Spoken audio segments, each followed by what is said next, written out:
Pemirsa, kian dekat dengan jadwal pendaftaran Pilkada 2024, beberapa partai politik sudah tertarik untuk mengusung figur publik termasuk artis untuk maju dalam kontestasi Pilkada tahun ini. Bermodalkan popularitas, para pesohor ini pun diharapkan mampu meraup suara atau kemenangan. Lantas apakah popularitas saja cukup untuk menjamin kemenangan dibandingkan kualitas dan kapasitas? Serta akankah Pilkada serentak hanya akan diramaikan dengan adu popularitas ketimbang adu ide dan gagasan?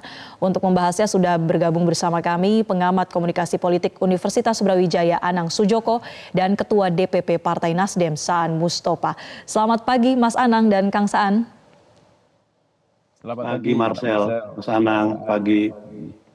Baik, terima kasih sudah bergabung bersama kami di Selamat Pagi Indonesia. Saya ke Kang Saan terlebih dahulu.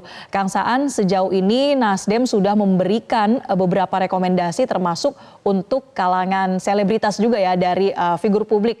Apa sebetulnya pertimbangan ketika memberikan rekomendasi untuk yang berlatar belakang artis? Ya, pertama gini, saya ingin sampaikan ya, ini hukum dasar dalam pilkada. Hukum dasar yang pertama dalam pilkada itu adalah tingkat keterkenalan, popularitas. Jadi nggak mungkin seseorang calon kepala daerah dengan popularitas yang kurang memadai, dia punya potensi untuk terpilih. Jadi rumusnya itu dikenal, disuka, dipilih. Dikenal belum tentu disuka, disuka juga belum tentu dipilih. Tapi base utamanya adalah dikenal dulu. Nah ini yang menjadi salah satu hukum utama dalam pilkada. Nah terkait dengan kalangan selebritas atau artis, dia sudah memiliki modal yang utama, yaitu modal keterkenalan. Jadi modal keterkenalan ini adalah modal yang utama, dan dalam konteks misalnya kita teori marketing, ini lumayan membutuhkan waktu yang cukup untuk mengupdate seseorang, mengupgrade seseorang itu memiliki keterkenalan yang cukup.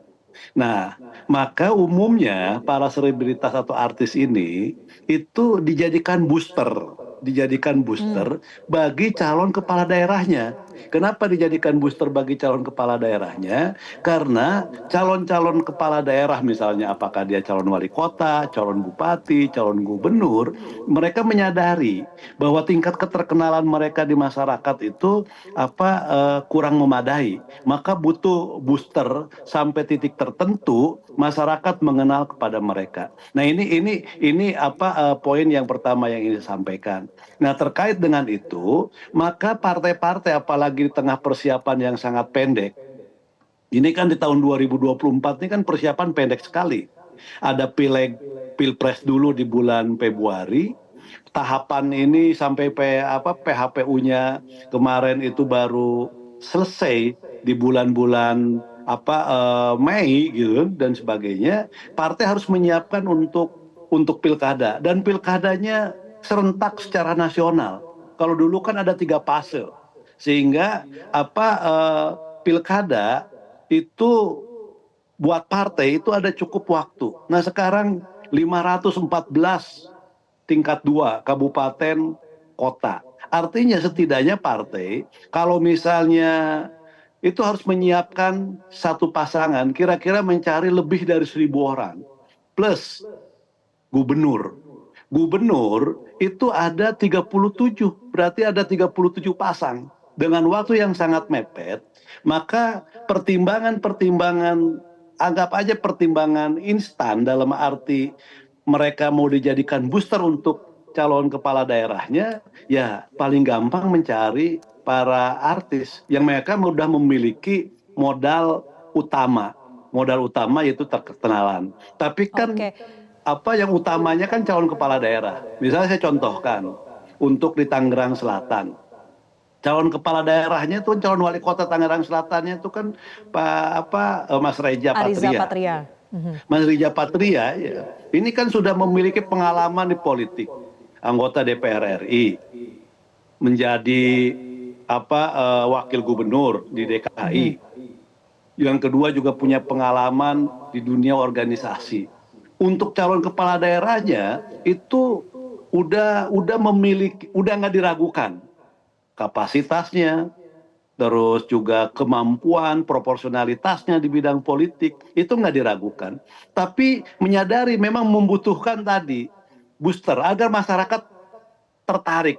Jadi Oke. untuk menarik daya pilih masyarakat ya digandeng itu. Itulah salah satu pertimbangan-pertimbangan kenapa hari ini, pilkada kali Baik. ini banyak sekali yang namanya artis itu bermunculan. Oke, Kang Saan, jadi sebagai booster dan instan untuk daya pilih ya, tapi apakah nanti daya kerjanya ini juga sudah dipertimbangkan ketika merekomendasikan artis? Saya tanyakan ke Mas Anang.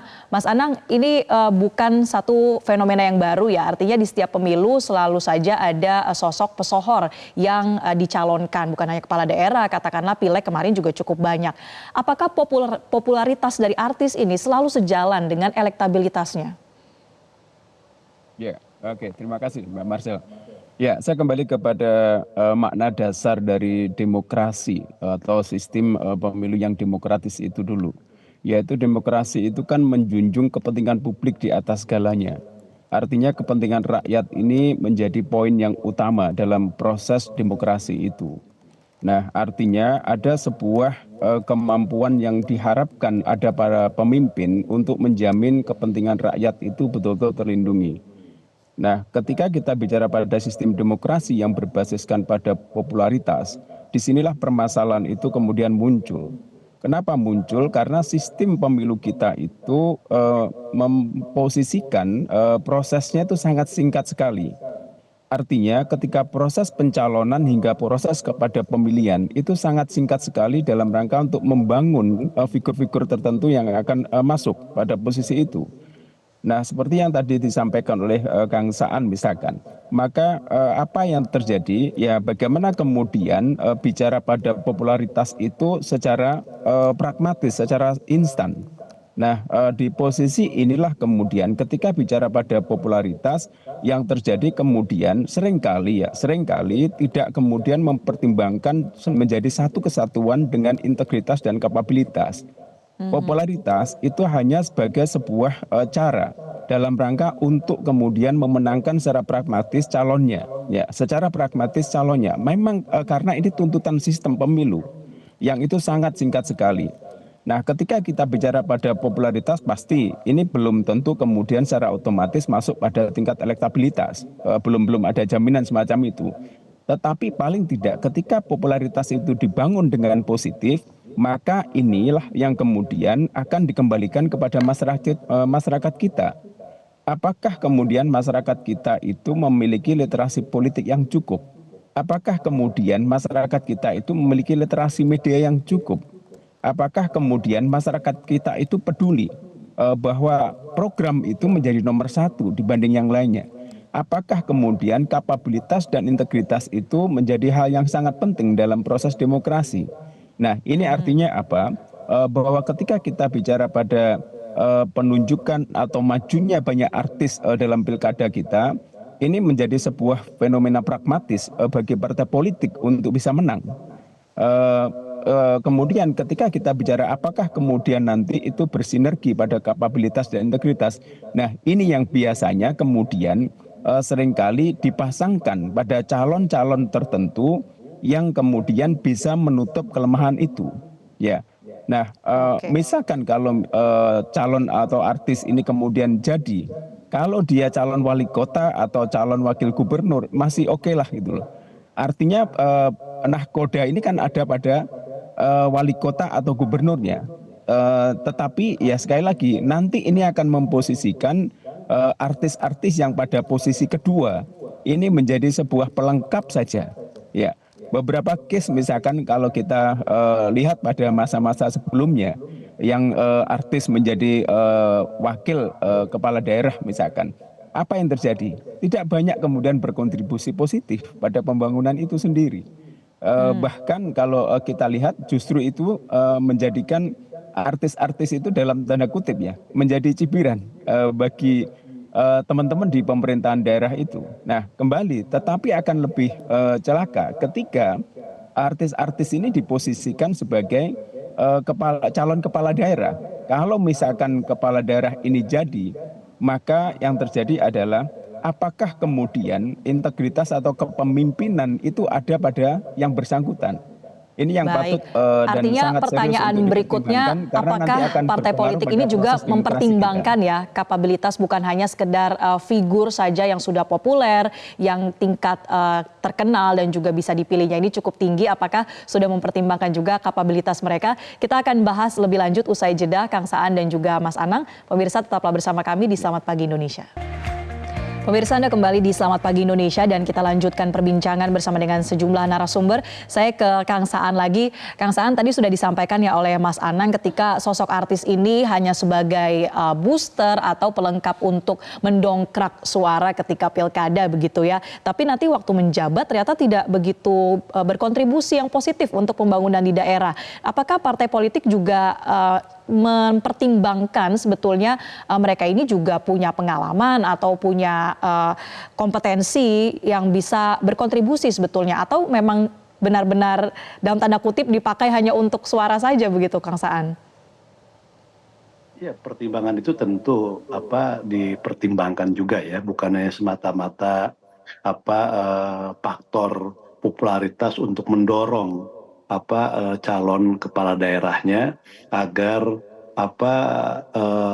sebelum pemilihan memiliki popularitas yang cukup memadai sebagai prasyarat masyarakat untuk memilih.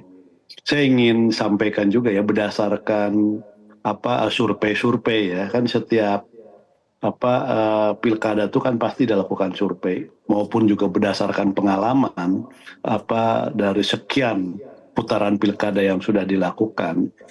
Kalau publik ditanya siapa yang dikehendaki untuk menjadi kepala daerah ini, itu ya umumnya publik selalu diutamakan itu adalah ya politisi atau profesional.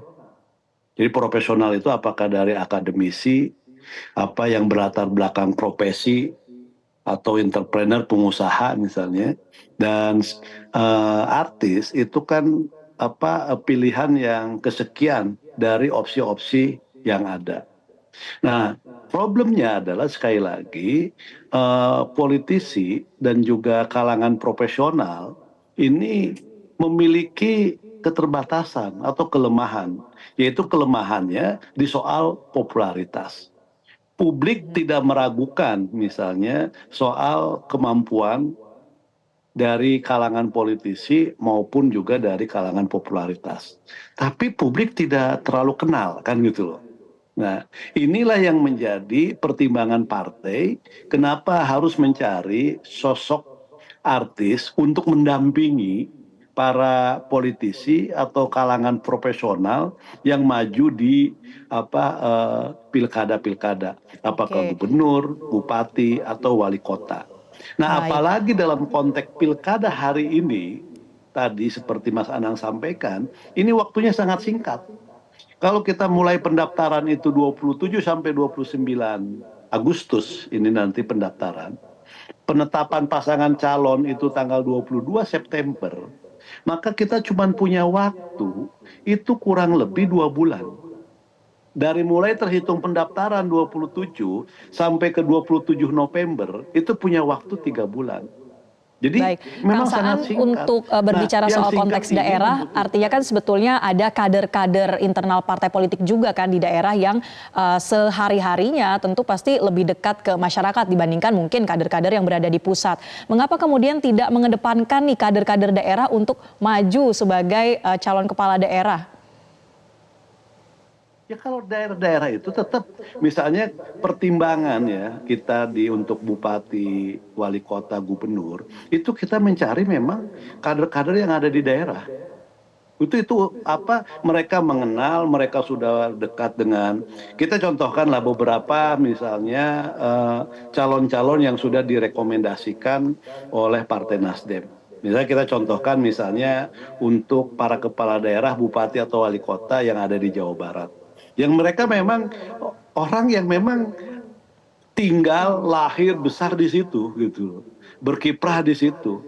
Ya misalnya kayak Kabupaten Kerawang, saya sendiri Kabupaten Purwakarta, di kota Cirebon, semua orang-orang yang memang sangat memahami dan mengerti, bukan hanya memahami, tapi juga dia mengalami, merasakan bagaimana situasi daerah yang akan mereka pimpin. Kenapa mereka saya katakan mengalami, merasakan, bukan hanya memahami, bukan hanya mengerti, karena memang mereka benar-benar berasal dari situ.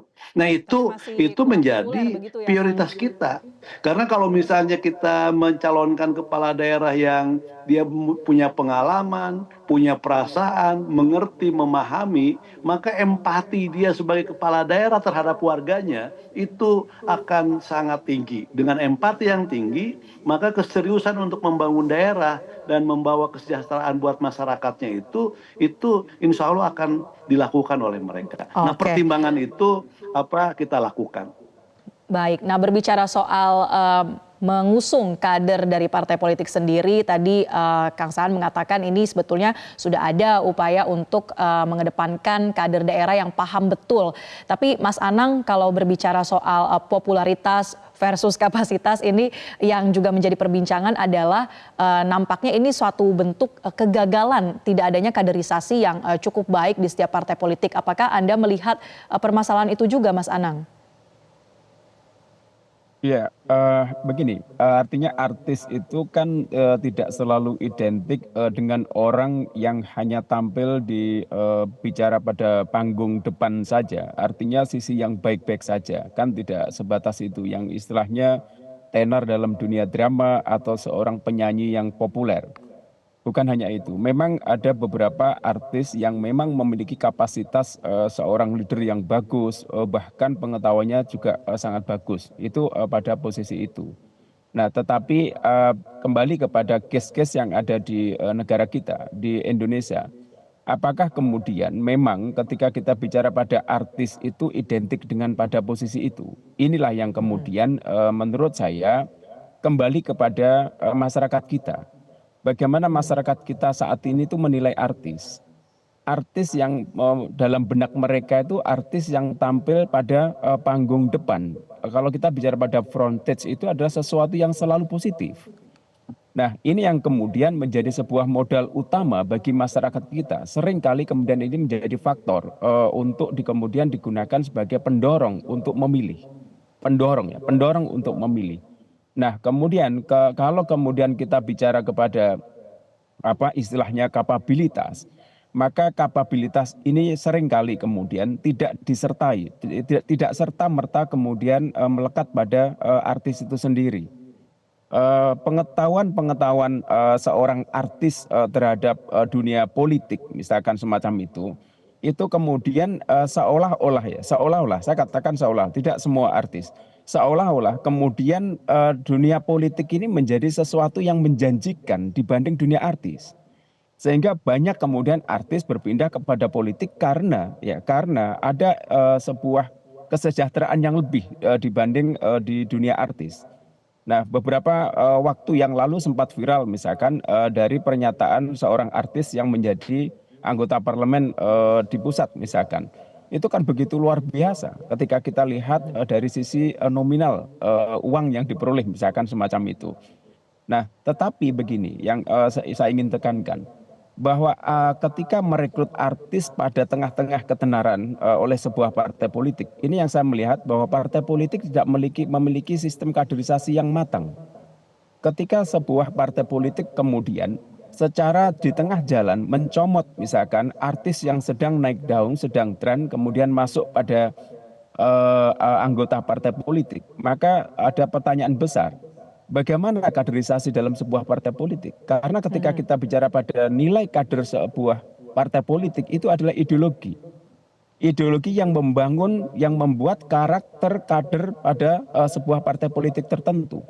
Dan sebuah ideologi itu tidak bisa kemudian secara instan dalam beberapa bulan kemudian ditanamkan. Ideologi adalah sebuah proses immersing yang itu membutuhkan waktu yang lama untuk menjiwai ideologi itu sendiri. Nah, Baik. ketika kemudian di tengah jalan sebuah partai politik kemudian mencomot atau mengambil atau istilahnya merekrut orang-orang yang tenar itu kemudian menjadi anggota partai politiknya atau bahkan kemudian mencalonkan, maka ya saya melihat, maaf saya katakan, bahwa ini ada sebuah kegagalan dalam sebuah proses kaderisasi partai politik itu sendiri. Tentu saja kegagalan kaderisasi partai politik ini tidak hanya bicara kepada internal view saja atau pada sisi internal partai politik, tetapi ini bisa berbicara kepada eksternal atau sistem pemerintah, sistem demokrasi di kita, sistem kepartaian politik di kita, sistem pesta pemilu di kita. Memang agaknya mendorong ke arah itu. Ya, Baik. artinya ada sebuah sinergi antara faktor eksternal dan faktor internal, sehingga yang Oke, di terjadi tengah adalah partai politik itu waktu harus menang. Nah, persiapan kalau hingga harus menang, pendaftaran maka harus dan mengadopsi masa kampanye cara yang tidak instan. begitu lama nanti ya. Ini kan tadi masalah waktu yang singkat juga menjadi satu hambatan bagi partai politik untuk bisa menjaring nama Ya. lebih lanjut yang tidak populer. Nah, Kang Saan, ini pertanyaan terakhir ke Kang Saan, bagaimana di tengah waktu yang singkat ini kemudian partai politik pengusung bisa mempersiapkan nih calon yang ada tokoh selebritas di dalamnya untuk bisa betul-betul siap begitu dan nanti adu gagasan yang muncul ke publik bukan sekedar mengandalkan popularitas. Singkat saja Kang Saan. Ya, pertama ini tantangan ya, tantangan bagi para politisi dan profesional serta partai politik. Bahwa ada tuntutan pasar loh di masyarakat bahwa kalau seseorang ingin menjadi kepala daerah ya tuntutan utamanya adalah bagaimana dia dikenal. Dan yang kedua juga tantangan bagi para artis ya. Ketika memang mereka dengan modal keterkenalan yang cukup dan masyarakat akan memilih yang kenal, tapi di satu sisi ada keraguan bahwa tentang kapasitas. Maka di satu sisi kesadaran politisi untuk membangun keterkenalan itu penting dan itu tidak bisa instan. Maka dia harus menjalani proses politik yang panjang sampai pada sebuah titik bahwa dia menjadi politisi yang memang dikenal oleh publik. Nah, bagi artis ya untuk terus belajar, bukan hanya mengandalkan popularitas. Nah, partai akan berusaha nanti mengkombinasikan antara politisi profesional dengan artis agar nanti tidak ada kesenjangan atau gap yang terlalu lebar dalam soal tadi kemampuan. Kemampuan itu dari mulai soal memimpin, mengelola daerah, mengelola masyarakat. Karena tujuan dari pilkada itu adalah bagaimana daerah dan daerahnya menjadi lebih maju, masyarakatnya menjadi lebih Baik. sejahtera lagi.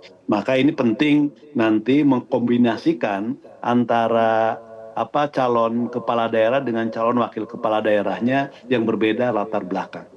Baik, menjadi tantangan begitu ya bagi siapapun nanti figur yang maju dalam kontestasi pilkada ini. Terima kasih sekali lagi Ketua DPP Partai Nasdem, Saan Mustopha, dan juga pengamat komunikasi politik Universitas Brawijaya, Mas Anang Sujoko telah berbincang bersama kami di Selamat Pagi Indonesia hari ini. Jelajahi cara baru mendapatkan informasi. Download Metro TV Extend sekarang.